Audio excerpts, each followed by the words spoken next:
Alright, ladies, so for our screencast that we're going to watch over Labor Day weekend, the first thing I have on the screen is an image of one of the placards on the Freedom Trail in Boston. So I'm not sure if any of you have traveled to Boston before. Boston is kind of a key location in this unit. It's a key location in America's history, especially in terms of the American Revolution, because it's kind of the hot spot for the Revolution.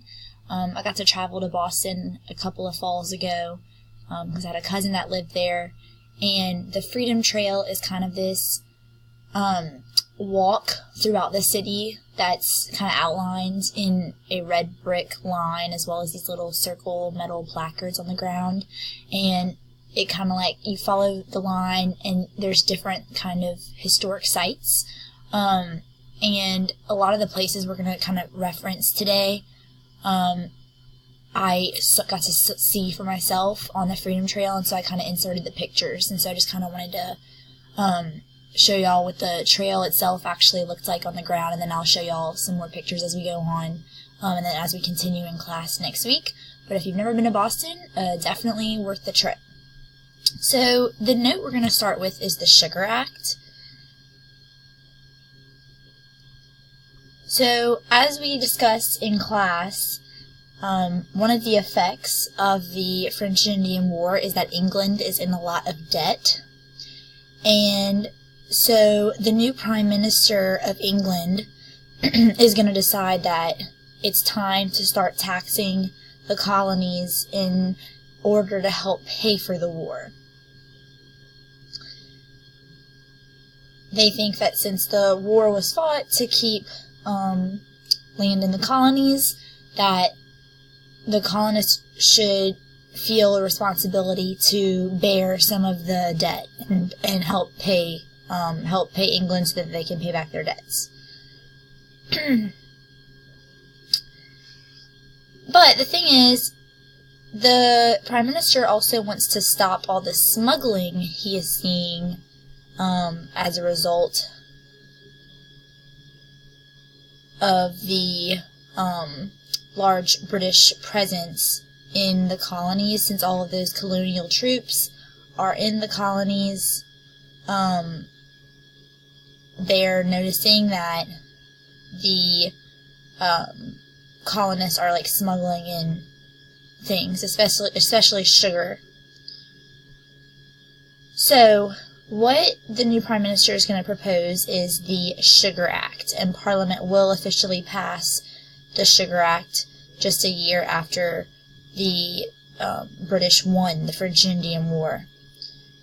So there was a tariff on French molasses.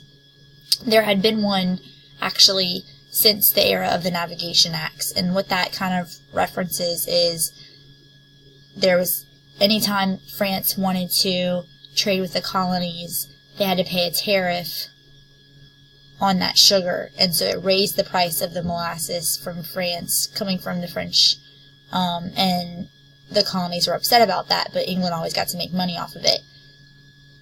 The way that the colonies were getting around it before this time is during that period of salutary neglect, no one was really watching them. And keeping track of whether or not they are paying the higher price and obeying the rules, and so they were essentially smuggling in French sugar. And what the Sugar Act's actually going to do is lower the tariff, so it's actually a reduced tax on French molasses, in hopes that the colonists would be willing to pay a reduced price, and also in hopes that they would stop smuggling.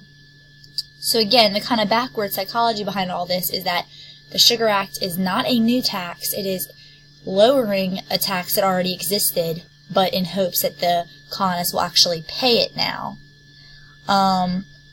But unfortunately, the colonists are just angry about this, because they had been smuggling their sugar for so long, and they don't really want to pay any tax or higher price on the sugar. But the biggest issue they have with the Sugar Act is the fact that Parliament is passing these tariffs and these taxes, but there is no colonial representation in Congress, in Parliament.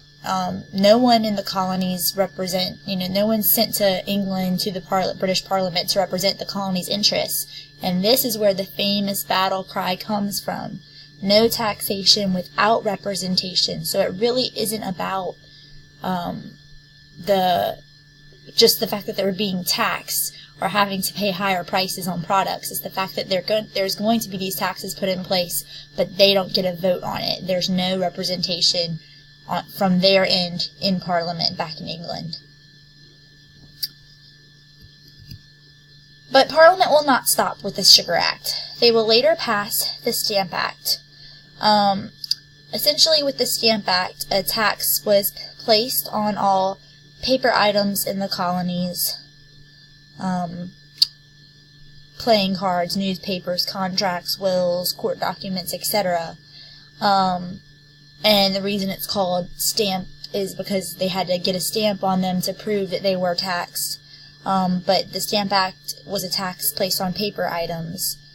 Around the same time, Parliament is also going to pass the Quartering Act. Okay? And when you think about quartering, think like quarters, like your quarters or your room, your home. Essentially, Parliament forced the colonies to provide food and housing for the British soldiers. That is what the Quartering Act is. They're forced to provide food and housing. So we have really changed from a situation of salutary neglect. Now we're in a system of the British officers are running kind of the show. There's a large British force. The colonies have to house and feed them. They're being taxed by England, but they're not given any sort of say in government. And that is kind of the seeds of rebellion right there, because that is going to push the colonies over the edge. So eventually we're going to see this group of people called Patriots develop. A patriot is a defender of American rights. Essentially, people who wanted to stand up for the colonists' rights and say, well, this isn't fair, and we want to, be treated correctly, and we want to be represented in government. You're going to see a large number of peaceful protesters develop. Peaceful patriots, I should say, at least in the beginning. At no part do the majority of the patriots right now, no part of them wants to rebel against England. They just want to compromise, and they want England to see reason. So some of the more level-headed patriots, which I would say are the majority, they're going to form something called the Stamp Act Congress, where several of the colonies join together, have a meeting, and they kind of write a list of grievances about the Sugar and Stamp Acts. And they write this list of grievances, and they mail a letter to Parliament kind of explaining, we just feel these things are unconstitutional. We want compromise. We don't want conflict. We don't want war, but we want you to see reason. And they're being clear that right now their intention is not to go to war. Now, some colonies are some colonists are not so non-confrontational. Some are probably more so confrontational, and one of those kind of more confronting groups was called the Sons of Liberty. The Sons of Liberty was kind of a more radical resistance group within the colonies, led by a man named Samuel Adams. And you should recognize his name. He is more than just a beer brand. He is a patriot, okay, and a radical one.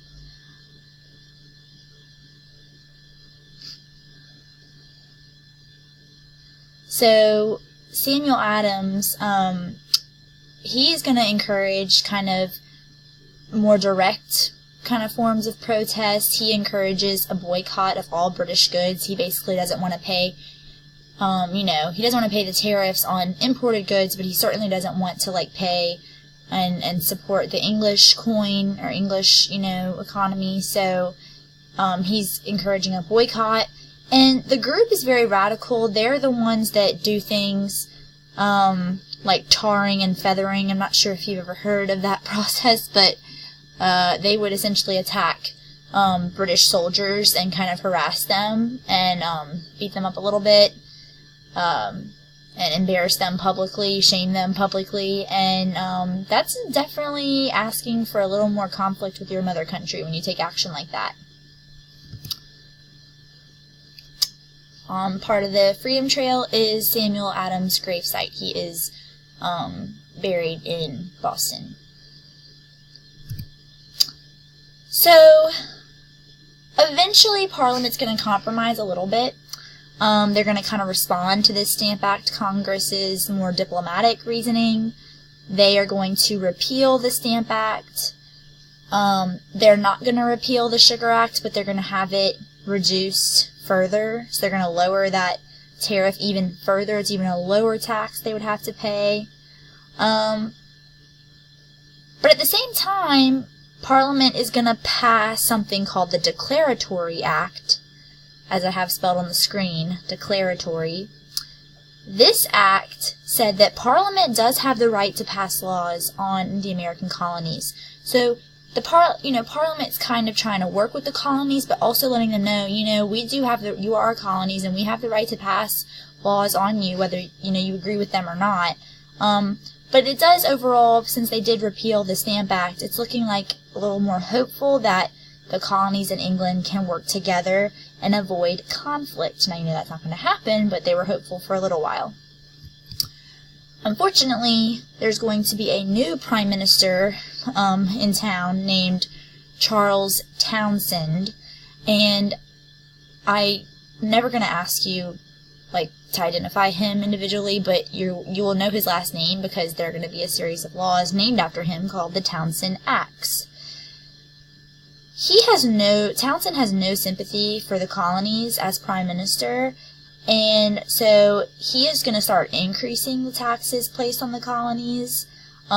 He's going to pass specifically the Townsend Acts, which places a tax on paper, paint, glass, and most importantly, tea.